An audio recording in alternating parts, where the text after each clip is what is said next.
So good evening students. Today we will see the current affairs analysis dated from 23rd and 24th April 2024. The first article related to the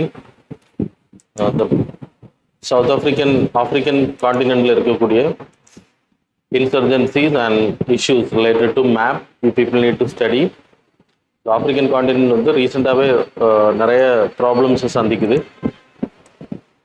அதில் places வந்து நிறைய நியூஸில் வந்துருக்கு. அது questions கேட்கலாம். இந்த வருஷம் யூபிஎஸ்சி எழுதுகிறவங்களுக்கும் கொஸ்டின்ஸ் வர்றதுக்கான வாய்ப்புகள் அதிகம். இதில் main area is Darfur region, that is Sudan ஏரியாவில்.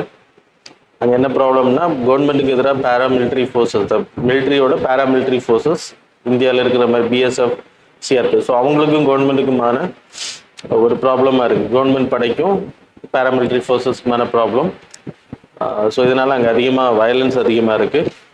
That's the issue of Sudan. And then second வந்து Somalia. You can see here Mogadishu அப்படின்ற பிளேஸில் there is Al Shabaab Islamic terrorist group. அது மாதிரி சொமாலியாவை பொறுத்த வரைக்கும் பைரேட்ஸ் அதிகம். This is the Horn of Africa. The Horn of ஆஃப்ரிக்காவில் Somalia is a big country. People need to know. அப்புறம் ஹார்ன் ஆஃப் ஆஃப்ரிக்காவில் எந்தெந்த கண்ட்ரிஸ் வரும், இதெல்லாம் வராது அப்படின்றத தெரிஞ்சுக்கோங்க. Very important for your examination. Then Democratic Republic of Congo. So இந்த இருக்கக்கூடிய Congo, Democratic Republic of Congo ஏரியாவில் there are different military groups. சின்ன சின்ன குரூப்ஸ் நிறைய இருக்குது. M23 அப்படின்ற ஒரு பெரிய group, they are protesting against the government. அது மட்டும் இல்லை, சின்ன சின்ன நிறைய குரூப்ஸ் இருக்குது. ஸோ இந்தியாவில் நக்சலிசம், டெரரிஸ்ட் குரூப்ஸ் இருக்கிற மாதிரி இவங்களும் rebel groups against the government. Then next வந்து நைஜீரியா. கேன் சி ஹியர் கிரீனில் மார்க் பண்ணியிருக்கக்கூடிய ஏரியா. ஸோ நைஜீரியாவில் பொக்கோ ஹராம் அப்படின்ற Islamic terrorist group. So they are attacking against the கவர்மெண்ட்டுக்கு எதிராக போகிறாங்க. So they are radicalist Islamic group, Sunni Muslim population. So that's the issue of Nigeria. அது மாதிரி Congo ஏரியாவில் there is a river called as Congo River Basin. Congo ஏரியாவில் originate ஆகுது, அது ஞாபகம் வச்சுக்கோங்க. அப்புறம் லேக் தங்கனிக்கியா, அப்புறம் லேக் ஆல்பர்ட், இதெல்லாமே காங்கோ ஏரியாவில், டெமோக்ராட்டிக் ரிப்பப்ளிக் ஆஃப் காங்கோ ஏரியாவில் நீங்கள் படிக்க வேண்டியது. அது மாதிரி நைஜீரியா ஏரியாவில் Niger river and then Benue river. So இந்த ரெண்டு ரிவரும் இந்த ஏரியாவில் தான் ஃப்ளோ ஆகும். அப்புறம் புர்கினா ஃபாசோ, அதுக்கு மேலே நைஜீரியாவுக்கும் மேலே லைக் நார்த் வெஸ்டர்ன் சைடில் வருது. Al Qaeda and IS terrorist groups are there. அது மாதிரி நைஜீரியாவில் there is a Islamic State of West African province. ஒரு டெரரிஸ்ட் குரூப்ஸ் இருக்காங்க, பொக்கோ ஹராம். அப்புறம் Islamic State of western African province. So அது சேம் லைக் ஐசிஸோட purpose Islamic State of Iraq and Syria. So அந்த radicalist movement Sunni முஸ்லீமுக்கு எதிராகவும் modernization of Islamic ட்ரெடிஷனை எதிர்த்தும், அது மாதிரி who are against the Islam அவங்களையும் லைக் கொல்றதுக்கான வேலைகள், மர்டர் பண்ணுறது, சூசைட் பாம்பிங், ஸோ இந்த மாதிரியான ஆக்டிவிட்டீஸில் ஈடுபடுறாங்க. அதே மாதிரி ஆஃப்ரிக்காவில் there is Islamic State of western African province அப்படின்ற ஒரு குரூப்பு. அவங்களும் நைஜீரியாவோட கண்ட்ரோல், நைஜீரியாவில் ஆக்டிவாக இருக்காங்க. மற்ற ஏரியாஸையும் அவங்க கண்ட்ரோல் பண்ணணும்னு நினைக்கிறாங்க, western African area. Then next is Burkina Faso, that is about Al Qaeda and IS, Islamic State terrorist. That is not western African province, Islamic State of western African, இது தனி. அப்புறம் Al Qaeda group is also there. Then next வந்து Burkina ஃபாசோவில் உங்களுக்கு தெரியும், இந்த prime meridian வந்து இங்கே பாஸ் ஆகுது, அது பார்த்துக்கோங்க. எந்தெந்த கண்ட்ரீஸில் பாஸ் ஆகுது அப்படின்ற இந்த இடத்துல வரும் கரெக்டாக. மாலி, புர்கினா ஃபாசோ, இந்த கண்ட்ரீஸ் மேலே பாஸ் ஆகுது. ஸோ இம்பார்ட்டண்ட்டாக படிச்சுக்கோங்க அந்த லைன் எதுல எல்லாம் பாஸ் ஆகுது அப்படின்னு. Then there is a Volta river இங்கே ஃப்ளோ ஆகுது. இந்த white Volta and black Volta இதெல்லாமே மேப் கிளாஸில் நம்ம படிச்சிருக்கோம். அது மாதிரி திக்ரே அப்படின்ற பிளேஸில் புரட்சி இருந்ததை நம்ம படித்தோம். ரீஜனல் ஃபோர்ஸஸ் அண்ட் கவர்மெண்ட்டுக்கு எதிரான புரட்சி இது. எத்தோப்பியா அண்ட் சூடான் பார்டரில் வரக்கூடிய area. So it is also very important. Then Nile river வந்து இங்கேருந்து தான் ஃப்ளோ ஆகுது, இந்த வழியாக ஃப்ளோ ஆகுது, அது இம்பார்ட்டன்ட். நைல்லேயே 2 ரிவர் இருக்குது, படிச்சுக்கோங்க. அண்ட் தென் ஜிபோத்தி இருக்கக்கூடிய பகுதியில் there is an upper triangle. It's not related to the extremist group, it's related with geography. So upper triangle எடுத்துக்கிட்டிங்கன்னா what you people are seeing in the map. So இது என்ன அப்படின்னா இந்த ஏரியாஸில் வந்து there is a subduction which means rifting நடந்துட்டு இருக்கு இந்த ஏரியாவில். இப்போ இந்த பகுதி ஃபுல்லாகவே ரிஃப்ட் ஆகும். So what you're seeing upper ட்ரையாங்கிள்லேருந்து இப்படி வரும். ஒரு 100-200 வருஷத்துக்கு பிறகு இது ஃபுல்லாக ரிஃப்ட் ஆகி தனி காண்டினெண்ட்டாக மாறுறதுக்கான வாய்ப்பு இருக்கும். ஒரு ஐலண்ட் மாதிரி தனியாக இருக்கும், இல்லைன்னா ஒரு காண்டினென்ட் பெருசாக இருந்துச்சுன்னா காண்டினெண்ட்டாக இருக்கும். அப்போ இந்த ஏரியாவில் வந்து ஓஷன் வந்து கவர் ஆகும். ஸோ அப்பர் ட்ரையாங்கிள் வந்து இப்போது சப்டெக்ஷன் ஆகிறதுக்கான வாய்ப்புகள் அதிகம். அது that will form the 6th ocean of the world அப்படின்னு சொல்லப்படுது in this area. So it's a trijunction between 3 countries, Djibouti, Ethiopia, Eritrea. அது மட்டும் இல்லை, African plate, Arabian plate, Somalian tectonic plate வந்து 3மே சேர்ந்திருக்கக்கூடிய பகுதி. ஸோ அதில் வந்து சப்டெக்ஷன் அது மூவ்மெண்ட் ஆகுது, 3 பிளேட்டுமே மூவ்மெண்ட் ஆகுது. அதனால அதில் சப்டெக்ஷன் ஆகி தண்ணி உள்ளதுறதுக்கான வாய்ப்பு இருக்குது. ஸோ ஓஷனாக அது மாறும் அப்படின்றாங்க. So it will be called as 6th ocean. So இதெல்லாம் நியூஸில் வந்த ஏரியா. அது மாதிரி ஷாஹேல் ரீஜியன், செனகல்ல இருந்து யூ கேன் டேக் எரித்ரியா வரைக்கும், it's a Sahel region area.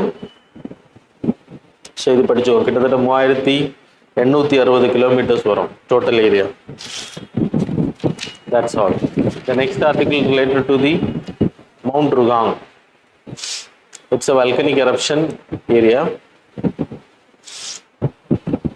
Mount ருகாங் எங்கே வருதுன்னா இந்தோனேஷியாவில் சுலவேசி அப்படின்ற தீவுக்கு மேல் பகுதியில் இருக்கக்கூடிய தீவு, ப்ரூனே பக்கத்தில் இருக்கக்கூடிய தீவில் வருது மவுண்ட் ருகாங் அப்படின்றது. So it's an active volcanic area. So இந்த ஏரியா நமக்கு தெரியும், it's a ring of fire area. Ring of ஃபயருக்கான ரீசன் அப்படின்னா நிறைய பிளேட்ஸ் வந்து இங்கே கன்வர்ஜ் ஆகுது. ஆல்ரெடி நம்ம படிச்சிருக்கோம்.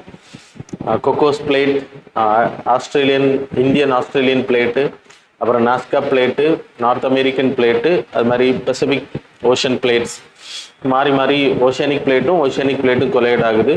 அப்படி கொலைட் ஆகும்போது என்ன நடக்கும் அப்படின்னா, கீழே போகக்கூடிய சப்டெக்ஷன் ஆகக்கூடிய பிளேட் ப்ரெஷர்னால வல்கனிக் எரப்ஷன்ஸ் அதிகமாக இருக்குது. ஸோ அதன் மூலமாக வரக்கூடிய வல்கனோஸ் தான் கிட்டத்தட்ட 75% ஆஃப் தி வேர்ல்டு வல்கனோஸ் இங்கே தான் ஆக்டிவாக இருக்குது அப்படின்னு சொல்லப்படுது. அது மாதிரி 90% ஆஃப் தி எர்த்குவேக்ஸ் வந்து இந்த எர்த்குவேக் ப்ரோன் ஏரியாவாக இது இருக்குது. ஜப்பானாக இருக்கட்டும், இந்த கண்ட்ரிஸ் எல்லாம் இருக்கிறது இந்த ஏரியாவில் தான். பிலிப்பைன்ஸாக இருக்கட்டும், இந்தோனேஷியா, சுமத்ரா தீவு வந்து இந்தோனேஷியாவோட ஒரு பார்ட். ஸோ இதெல்லாமே ஆக்டிவ் வல்கனோ. ஸோ வல்கனோவை பொறுத்த வரைக்கும் there is a magma chamber இந்த பாட்டம், இந்த மேண்டில் ஏரியா. ஸோ இங்கே இருந்தால் வல்கனோ வந்து மேலே வரும். ஸோ ப்ரெஷர் அதிகமாகும் போது, ஸோ உள்ள சப்டெக்ஷன் நடக்கும்போது மேலே வெளியில் வரும் பை வெண்ட் மூலமாக வெளியில் வரும். அந்த உள்ள படிகிறது பேர் ஸ்டில் அப்படின்னு பேர். ஸோ வெளியில் வரக்கூடிய டைக், த பைப் வெண்ட். தென் வெளியில் வந்ததுக்கு பிறகு எரிய ஆரம்பிக்கும், தட் இஸ் ஆஷ் கிளவுட்ஸ். அப்புறம் இது வந்து ட்ரை ஆயிடுச்சு, இல்லை வல்கனிக் எரப்ஷன் ஸ்டாப் ஆயிடுச்சு அப்படின்னா கேட்ரா ஃபார்ம் ஆகி அது அடைஞ்சு தண்ணி கட்ட ஆரம்பிக்கும். So it will become future லேக்காக மாறுறதுக்கான வாய்ப்புகளும் அதிகம். ஸோ அந்த மேப் படிச்சுக்கோங்க, very important. The next article இருக்குது dragon fly mission. Dragon fly அப்படின்றது நம்ம மார்ஸுக்கு சேட்டர்னுக்கு அனுப்பக்கூடிய சேட்டர்னோட மூன். ஸோ இந்தியாவில் நாசா வந்து 2028 அனுப்பியிருக்காங்க. சேட்டர்னோட moon, that is biggest moon, that is Titan. So அதை ஆராய்ச்சி பண்ணுறதுக்கு அனுப்புகிறாங்க. டிராகன் ஃப்ளை அப்படின்னு பேர். ஸோ அந்த மிஷனுக்கு பேர் தான் டிராகன் ஃப்ளை மிஷன் அப்படின்னு சொல்கிறாங்க. ஸோ 2028 அப்படின்னா அது மார்னிங் டைம் பீரியட் ஃபுல்லாக அது ஆய்வுகளை பண்ணணும். அதுக்கு பிறகு நைட் வந்து ரீசார்ஜ் பண்ணிக்கும், பேட்டரி பவர்டு. சரியா? That's all. The next article related to the exercise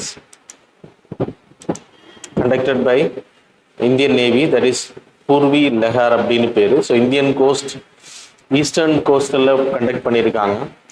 maritime awareness domain, அப்புறம் அந்தமான் நிக்கோபாரோட தியேட்டர் கமாண்ட் ஃபோர்ஸ், அப்புறம் IAF இவங்க கலந்துக்கிட்டு இருக்காங்க. ஸோ மெரைன் அட்டாக்ஸ் வரும்போது, பைரைட்ஸ் இந்த மாதிரியான இஷ்யூஸ் வரும்போது எப்படி அதை கவுண்டர் பண்ணுறதுன்றதுக்காக இது பண்ணப்பட்டிருக்கு. So that's all. Name important, அவ்வளோதான். The next article related to the star campaigners. Star campaigners அப்படின்னா நட்சத்திர பேச்சாளர்கள். ஸ்டார் கேம்பெயினர்ஸ் எதனால நியூஸ்ல வந்துன்னா, சுனிதா கேஜ்ரிவால் வந்து wife of Kejriwal was named as the star campaigners for the Aam Aadmi party. That is not important. Section 77 of the RP act, representation of people act வந்து star campaigners provisions வந்து provide பண்ணுறாங்க. Rules can be made. the political party leaders can be leaders, அப்புறம் leaders அல்லாதவங்க ரொம்ப பிரபலமானவங்களை name பண்ணிக்கலாம். அந்தந்த கட்சிகள் இவங்க வந்து ஸ்டார் கேம்பெயினர்ஸ் அப்படின்னா ரெகனைஸ்டு பார்ட்டி, ரெஜிஸ்டர்ட் பார்ட்டி இருக்கு. அப்போ ரெகனைஸ்டு பார்ட்டி அப்படின்றப்ப 40 பேர் வந்து அவங்க வந்து ஸ்டார் கேம்பெயினர்ஸை பயன்படுத்த முடியும். ரெஜிஸ்டர்ட் பார்ட்டினா 20 ஸ்டார் கேம்பெயினர்ஸ் வந்து பயன்படுத்த முடியும். ஸோ மோஸ்ட்லி ஸ்டார் கேம்பெயினர்ஸ் வந்து எந்த மாதிரியான பிரச்சாரங்கள் பண்ணுவாங்கன்னா common campaigns, general campaigns conduct பண்ணுவாங்க. ஒரு தொகுதியில் போயிட்டு பிரச்சாரம் பண்ணக்கூடாது, ஒரு கேண்டிடேட்டுக்காக பிரச்சாரம் பண்ணக்கூடாது, வெஹிக்கிளில் கூட்டிகிட்டு போகிறது, ஊர் ஊராக இந்த ரேலி கண்டக்ட் பண்ணுற அந்த மாதிரி இருக்காது. ஆனால் ஒரு வேட்பாளர் 3-4 வேட்பாளருக்கு சேர்த்து காமனாக ஜெனரலாக பிரச்சாரம் பண்ணுறது பேர் ஸ்டார் கேம்பெயின். மோடி வராரு அப்படின்னா இஸ் அ ஸ்டார் கேம்பெயின். அது மாதிரி M.K. Stalin, so the chief minister, so அவரும் வந்துட்டு ஸ்டார் கேம்பெயினர் கேட்டகரி. ஸோ ஆனால் ஒரு வேட்பாளரை மட்டும் கூட்டிகிட்டு போகிறாங்க அப்படின்னா லோக்கல் பிரபலமாக இருக்கக்கூடிய மினிஸ்டர்ஸ் இந்த மாதிரி பிரச்சாரம் பண்ணுவோம். இதுக்கு ரெண்டுக்கு இம்பார்ட்டன்ஸ் எதனால இது வந்து ஸ்டார் கேம்பெயினர்ஸ், நான் ஸ்டார் கேம்பெயினர்ஸ் அப்படின்னு பிரிக்கப்படுது அப்படின்னா, ஸ்டார் கேம்பெயினர்ஸோட செலவுகள் வந்து இட் வாஸ் இது டெபிட் பண்ணுறது, இல்லைன்னா அந்த செலவுகள் வந்து எடுக்கப்படுறது டிஎம்கே இல்லைன்னா பார்ட்டி பிஜேபி அப்படின்ற பார்ட்டிக்கிட்டேருந்து எடுக்கப்படும் அந்த கணக்கு காமிக்கிறது. ஆனால் நீங்கள் மற்ற கேம்பெயினர்ஸ், இப்போ ஸ்டார் கேம்பெயினர்ஸ் வந்து செலவுகள் அதிகமாக இருக்கும். ஸோ அதையும் வந்து ஒரு எம்பிக்கு வந்து 95 lakhs வரைக்கும் தான் லிமிட் கொடுத்துருக்காங்க. ஸ்மால் ஸ்டேட் அப்படின்னா 75 lakhs. ஸோ அப்போது ஒரு எம்பிக்கு வந்து ஸ்டார் கேம்பெயினர்ஸை கூட்டு வரணும், பிரச்சாரம் பண்ணணும் அப்படின்னா அந்த செலவுகள், அந்த எக்ஸ்பென்சஸ் வந்து இவர் கணக்கில் வந்துருச்சு அப்படின்னா ஸோ எக்ஸீட் ஆகும். அதை தவிர்க்கிறதுக்காக அதுக்கு என்ன பண்ணிடுறோம்னா ஸ்டார் கேம்பெயினர்ஸ் 40 ஸ்டார் கேம்பெயினர்ஸ் செலவை வந்து கட்சி ஏற்றுக்கும். அப்படி தனியாக யாராவது பிரச்சாரம் பண்ண போனாங்கன்னா அந்த செலவு வந்து எங்கே ஆட் ஆகும் அப்படின்னா அந்த மெம்பரோட எம்பியோட எக்ஸ்பென்சஸில் வந்து கணக்கு காமிக்கப்படணும். That's a difference. அதான் ஸ்டார் கேம்பெயினர்ஸோட பவர். சரியா? ஸோ எவ்வளோ வேணால் பிரச்சாரம் பண்ணிக்கலாம், ஆனால் ஜெனரலாக தான் பண்ணணும். That's a condition. Then next article related to இதை நீங்கள் பார்த்துக்கோங்க, இம்பார்ட்டன்ட். பத்மா அவார்ட்ஸ். ஸோ 2024க்கான பத்மா அவார்ட்ஸ் வந்து இஷ்யூ பண்ணியிருக்காங்க. ஆல்ரெடி இதுக்கான லிஸ்ட் வந்து அனௌன்ஸ் பண்ணாங்க. எப்போ அனௌன்ஸ் பண்ணுவாங்கன்னா every year 26 January it will be announced. 3 Padma Vibhushan, the higher honorary award in India. Then 8 Padma Bhushan award, அப்புறம் 55 பத்மஸ்ரீ அவார்ட்ஸ் வந்து கொடுத்துருக்காங்க. ஸோ 1954 பாரத ரத்னா வந்து highest civilian award, prestigious civilian award. அதுக்கு பிறகு சிவிலியன்ஸை ஆனர் பண்ணுறதுக்காக கொடுக்கக்கூடிய அடுத்த அவார்ட்ஸ் வந்து பத்மா அவார்ட்ஸ் அப்படின்னு பேர். ரிப்பப்ளிக் டே, எல்லா ரிப்பப்ளிக் டேயும் அனௌன்ஸ் பண்ணுவாங்க. அது மட்டும் இல்லை, 1954 பாரத ரத்னா அனௌன்ஸ் பண்ணதுக்கு பிறகு it was introduced. So Padma Vibhushan, Padma Bhushan, Padma Shri. Padma Vibhushan அப்படின்னா எக்ஸப்ஷனல் அண்ட் டிஸ்டிங்விஷ் சர்வீஸ் பண்ணுறவங்களுக்கு. ஸோ யாருமே பண்ண முடியாத சில சாதனைகளை பண்ணும்போது. தென் பத்மபூஷன் அப்படின்னா distinguish service of high order category. Padma Shri அப்படின்னா டிஸ்டிங்விஷ் சர்வீஸ், தேசத்துக்காக நல்ல பணிகளை செய்கிறதன் மூலமாக சாதனை படைச்சிருக்காங்க அப்படின்னா அவங்களுக்கு வந்து அவங்களோட தேசத்தின் சர்வீஸுக்காக, நேஷனல் சர்வீஸுக்காக கொடுப்பாங்க. அது எந்த கேட்டகரி வேணா இருக்கலாம். ஆர்ட்ஸாக இருக்கலாம், லிட்ரேச்சர் பார்ட்டாக இருக்கலாம், இல்லைன்னா dance, arts, performance, what ever maybe. சரியா? சயின்டிஸ்ட். ஸோ கவர்மெண்ட் சர்வெண்ட்ஸுக்கு வந்து பத்மா அவார்ட்ஸ் வந்து கொடுக்க மாட்டாங்க. கவர்மெண்ட்டில் வேலை பார்க்குறோம் IAS ஆஃபீஸர்ஸ் இவங்களுக்கெல்லாம் கிடையாது. எக்ஸப்ஷன் யாருக்கு அப்படின்னா டாக்டர்ஸ் அண்ட் சயின்டிஸ்ட்டுக்கு வந்து கவர்மெண்ட் துறையில் இருந்தாலும் அவங்களுக்கு வந்து பத்மா அவார்ட்ஸ் வந்து ப்ரொவைட் பண்ணலாம். இது இம்பார்ட்டன்ட் பாயிண்ட். அது மாதிரி போஸ்ட்மஸ்லி நாட் கிவன் அப்படின்னா இறந்தவங்களுக்கு கொடுக்க மாட்டாங்க. ஆனால் சில சர்க்கம்ஸ்டான்சஸில் கேன் பி கிவன். எக்ஸப்ஷனல் கேட்டகரியில், எக்ஸ்ட்ராடினரி சர்க்கம்ஸ்டான்சஸில் இட் வில் பி கிவன். அப்புறம் பத்மா அவார்ட்ஸ் வந்து யார் ரெக்கமெண்ட் பண்ணுறாங்க அப்படின்னா பத்மா அவார்ட்ஸ் கமிட்டின்னு ஒன்று ஃபார்ம் பண்ணுவாங்க. பிரைம் மினிஸ்டர் தான் அதை ஃபார்ம் பண்ணுறது. Cabinet secretary is the head of the committee. Home secretary, secretary to the president. அப்புறம் 4 to 6 டிஸ்டிங்விஷ் சர்வீசஸில் இருக்கக்கூடிய டிஸ்டிங்விஷ் மெம்பர்ஸ் வந்து இருப்பாங்க.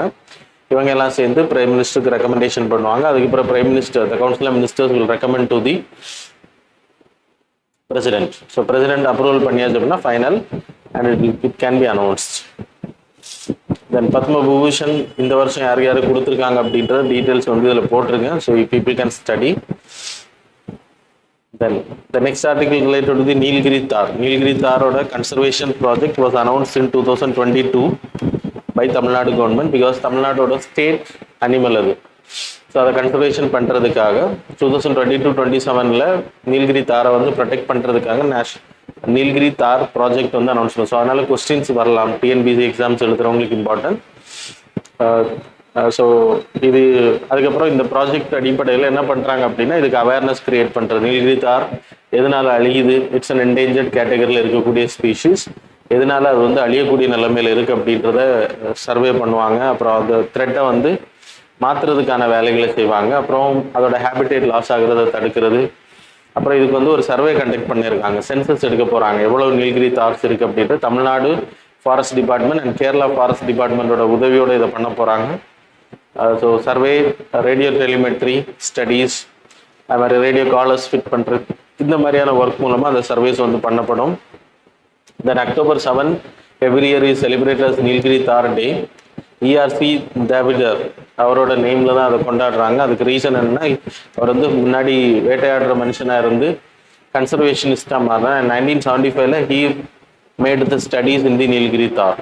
ஸோ அதை பற்றி ஸ்டடி பண்ண பர்சன். அவரை நினைவு கூற விதமாக அந்த டேயில் அவரோட பர்த்டே வாஸ் செலிப்ரேட், ஹானர் பண்ணுற விதமாக அவர் அந்த டேயை நீல்கிரி டே தார் டேயாக ஹானர் செலிப்ரேட் பண்ணுறோம், அவேர்னஸ் பர்பஸுக்கு. அது மாதிரி எவிடன்சஸ் எடுத்துக்கிட்டிங்கன்னா, தமிழ் சங்கம் ஏஜில் நீல்கிரி தார் அப்படின்னா இது ரொம்ப மீசோலித்திக் பீரியடில் இது இருக்குது அப்படின்றது சொல்லப்படுது. ஏன்னா 10,000 4,000 BC டைம் பீரியடில் there are paintings related to Nilgiri tahr. It's a part of the culture of the people, part and parcel of the tribal people. So that's the reason it is important. Nilgiri தாரை பொறுத்த வரைக்கும் it's an endemic towards southern western ghats area, mountain shola forest ஏரியாவோட endemic species. Nilgiri ஃபாரஸ்டில் இருக்குது. Wayanad wild life sanctuaries, Wayanad ஹில்ஸில் அதிகமாக இருக்குது. இது வந்து சோலா கிராஸ்லேண்ட், மவுண்டன் கிராஸ்லேண்டில் இருக்குது. கிட்டத்தட்ட 1200 2,600 மீட்டர்ஸ் ஹைட்டான பிளேஸில் இது வந்து வாழக்கூடியது. கிட்டத்தட்ட 3,122 நீல்கிரி தார்ஸ் வைல்டில் இருக்கிறதா கணக்கு பண்ணப்படுது.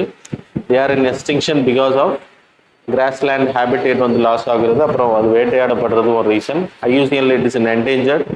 வைல்ட் லைஃப் ப்ரொடெக்ஷன் ஆக்டில் Schedule 1. அப்புறம் Eravikulam national park in Anamalai ஹில்ஸ், அது வந்து அதிகமான நீல்கிரி தார்ஸ் இருக்கக்கூடிய பகுதி. It's a part of Kerala.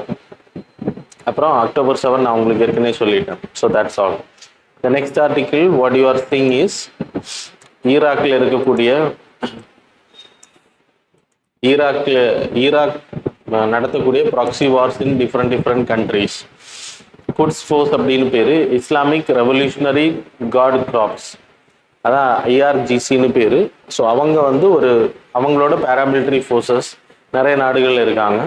இப்போ example Hamas is a part of Quds force. So Hamas வந்து குட்ஸ் ஃபோர்ஸ்னால சப்போர்ட் பண்ணப்படக்கூடிய ஒரு group. It is protesting against இஸ்ரேலில் டெரரிசம் ஆக்டிவிட்டீஸ் பண்ணுறாங்க.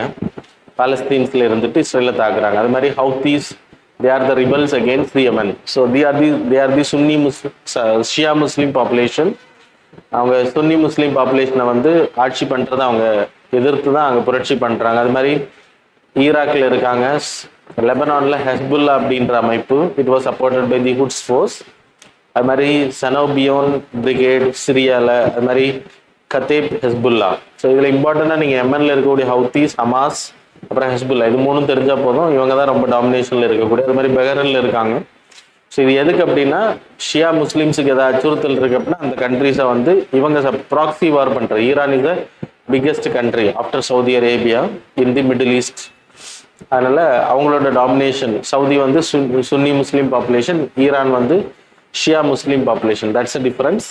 ஸோ ரெண்டு பேருமே எதிரிகள் தான் சொல்ல போனால். So that's all. இந்த மேப் படிச்சுக்கோங்க, வெரி இம்பார்ட்டன்ட். தென் யூகேவோட bill related to the Rwanda. முதல்ல ரவாண்டா வந்து இக்குவேட்டர் பக்கத்தில் இருக்கக்கூடிய African country. That is lake Victoria, நம்ம காங்கோவில் லேக் தங்கனிக்கா பார்த்தோம். ஸோ இதெல்லாம் ஞாபகம் வச்சுக்கோங்க. அது மாதிரி பிரைம் மெரிடியன் புர்கினோ ஃபேசோ வழியாக வருது அப்படின்றத நான் சொல்லுவேன். This is prime meridian 0 degree. இப்போ நியூஸில் வந்ததுக்கான ரீசன், இதை ஆஃப்ரிக்கன் மேப்பை ஒரு வாட்டி நம்ம மேப் கிளாஸில் படிச்சிருக்கோம். ரிவைஸ் பண்ணிக்கோங்க. ஸோ நியூஸில் வந்ததுக்கான ரீசன் என்ன அப்படின்னா, யூகேல நிறைய மைக்ரன்ஸ் வந்து ஆப்பிரிக்கன் மற்ற கண்ட்ரிஸ்லேருந்து போட் வழியாக இங்கிலீஷ் சேனலை கிராஸ் பண்ணி யூகேவுக்கு போகிறாங்க. அதுக்கு நிறைய பணங்கள் வந்து செலவு பண்ணப்படுது மக்களால். ஏன்னா யூகேல போய் குடியேறினா அவங்களுக்கு அசைலம் சீக்கர்ஸாக இருக்காங்க, அடைக்கலம் கேட்கிறவங்கள. அப்படி அடைக்கலம் கேட்டு இல்லீகலில் என்ட்ரு ஆகுறவங்கள வந்து திருப்பி இல்லை ரவாண்டா அப்படின்ற கண்ட்ரியில் கொண்டு போய் குடியமர்த்துனா அசைலம் அங்கே கொடுக்கலாம் அப்படின்றதுக்காக பிளான் பண்ணி. ஏன்னா எல்லாருமே யூகேல கொடுத்தோம் அப்படின்னா திருப்பி வந்துட்டே இருக்காங்க அப்படின்றதுனால அதை தடுக்கிறதுக்காக கிட்டத்தட்ட 6400 கிலோமீட்டர் திருப்பியும் அவங்கள அங்கேருந்து யூகேலேருந்து இங்கே கொண்டு போவாங்க, ரவாண்டா கண்ட்ரியில் கொண்டு போய் அங்கே ஷெல்டர்ஸ். இதுக்கு வந்து ரவாண்டா கண்ட்ரி கூட they made an agreement UK and they are paying for it. கிட்டத்தட்ட ஒவ்வொரு வருஷமும் வந்து millions of rupees will be paid to the Rwanda. சரியா? So that's a important thing. இது நியூஸ் மட்டும் நீங்கள் தெரிஞ்சுக்கிட்டா போதும், ஏன்னா இது அவ்வளோ இம்பார்ட்டன்ட் கிடையாது. நிறைய கிரிட்டிசிசம் இருக்குது. ஏன்னா இது வந்து it's like a trading. Asylum சீக்கர்ஸை நீங்கள் கொண்டு போய் இன்னொரு இடத்துல வந்து விற்கிறது மாதிரி அப்படின்றதெல்லாம் சொல்கிறாங்க. That is not important, but it was paid. அதுக்கு அவங்க கெஸ்டர் எதுக்கு அப்படின்னா, நம்ம யூகே வந்து தொடர்ந்து அடைக்கலம் கொடுத்துட்டே இருந்தால் இப்போ பீப்புள் வந்து கண்டினியூஸாக வந்துட்டே இருக்காங்க. ஸோ இதை தடுக்கணும் அப்படின்னா ஒரே வழி, திருப்பி அவங்கள ஆப்பிரிக்கன் கண்ட்ரியில் கொண்டு போய் ஏதாவது ஒரு கண்ட்ரியில் வச்சாதான் திருப்பி அவங்க வரமாட்டாங்க, இங்கே கொண்டு போயிடுவாங்க அப்படின்னு. திருப்பி ஆப்பிரிக்காவுக்கு தான் போகிறோம் அப்படின்றதுனால மோஸ்ட்லி ஆப்பிரிக்கன்ஸ் தான் மைக்ரேட் ஆகுறாங்க. ஸோ அதை தடுக்கிறது தான் இதை பண்ணியிருக்காங்க. So whatever it is, it was criticised by the public. United Nations எல்லாமே இதை கிரிட்டிசைஸ் பண்ணியிருக்காங்க. Then next article related to the safeguard mechanism, special safeguard mechanism of WTO. So Europe வந்து இப்போ ஸ்பெஷல் safeguard mechanism கேன்சல் பண்ணுறாங்க. So it's related to the WTO. WTO there is a mechanism called as special safeguard mechanism.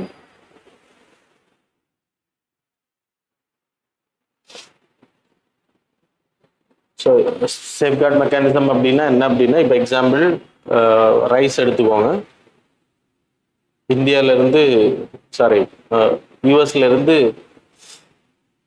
இந்தியாவுக்கு rice வந்துட்டே இருக்கு, நம்ம trading பண்ணிட்டு இருக்கோம்னு வச்சுக்கோங்க. இப்போ example we are producing a lot of rice. அப்போ நம்ம என்ன பண்ணுவோம்னா யூஎஸோட ரைஸை டிமாண்ட் பண்ண மாட்டோம். இப்போ யூஎஸ் கூட நமக்கு ட்ரேடிங் கிடையாது. இப்போ example there is a demand of 50 million tons per year நமக்கு. ஸோ நம்ம வந்து 50 million டன்ஸையும் உற்பத்தி பண்ணுறோம் அப்படின்னா யூஎஸ்லேருந்து டிமாண்ட் இருக்குது, யூஎஸ் கிட்டேருந்து நம்ம இம்போர்ட் பண்ண மாட்டோம். That will happen. இப்போ எக்ஸாம்பிள் ஒரு எல்லினோய் பார்க்குறாச்சு, தெர் இஸ் அ ட்ராட். அப்போது கிட்டத்தட்ட 40 million tons தான் ப்ரொடக்ஷன் வருது அப்படின்னா 10 million tons is the miss match. So இந்த டைம் பீரியடில் என்ன பண்ணுவோம் அப்படின்னா இந்தியன் கவர்மெண்ட் வந்து 10 million tons மட்டும் அலோவ் பண்ணாங்க அப்படின்னா தட் இஸ் டிஸ்கிரிமினேஷன். அப்படி அலோவ் பண்ணுவாங்க, அதுக்கப்புறம் க்ளோஸ் பண்ணாங்க அப்படின்னா that is discrimination. So WTO என்ன சொல்லியிருக்காங்கன்னா சேஃப்கார்ட் மெக்கானிசம் பண்ணிக்கலாம். அப்படின்னா டெவலப்பிங் கண்ட்ரிஸ் அப்படின்றப்போ they need to open the doors up to 10% மோர் தேன் தி அவங்க என்ன எக்ஸ்போர்ட் பண்ணுறாங்களோ அதில் 10%. இப்போ எக்ஸாம்பிள் 10 million tons நம்ம இம்போர்ட் பண்ணுறோம் அப்படின்னா அதில் 10%. அப்படின்னா 1 million tons எக்ஸ்ட்ரா வரும் அப்படின்னா 11 million tons we need to allow. அதுக்கு பிறகு we can put டோரை க்ளோஸ் பண்ணுறதுன்னா டேரிஃப் போட்டு அதை தடுப்பாங்க. ஸோ ரெண்டாவது கேட்டகரி என்ன பண்ணுறது, இதான் சேஃப்கார்ட் மெக்கானிசம். டெவலப்டு கண்ட்ரிஸ் அப்படின்றப்போ they need to open up to 40%. in the sense 10 million tons அப்படின்னா 44 million tons வந்து அலோவ் பண்ணணும். That's about the safeguard mechanism. இது வந்து இஷ்யூ வந்து இம்பார்ட்டன்ட் கிடையாது, நியூஸில் வந்திருக்குது. safeguard mechanism we will also study in economics கிளாஸில் நம்ம இது படிப்போம். So that's about this article. So today's and yesterday's articles. Now we will move on to the MCQs. நம்ம குகேஷ் வந்து ஃபிடே சாம்பியன்ஷிப் வின் பண்ணி நான் ஆர்டிகிள் போட்டிருக்கேன். if you want you people can go and read it. சில டைமில் questions கேட்பாங்க.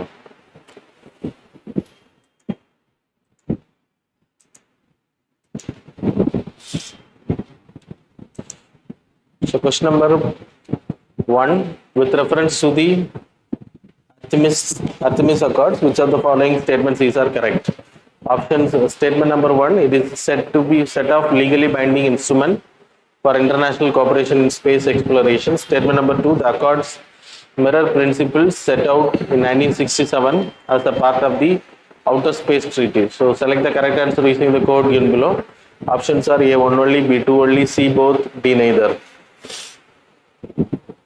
Question number 2, it's a statement based question. Consider the following statements. Statement number 1, the power to enact a law providing for preventive detention rests solely with the Parliament. Statement number 2, an advisory board's recommendation is mandatory for detaining a person beyond 3 months under preventive detention.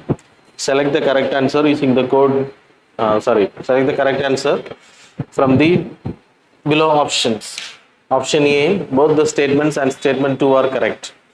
Option B, both statement 1 and statement 2 are incorrect. Option C, statement 1 is correct, statement 2 is incorrect.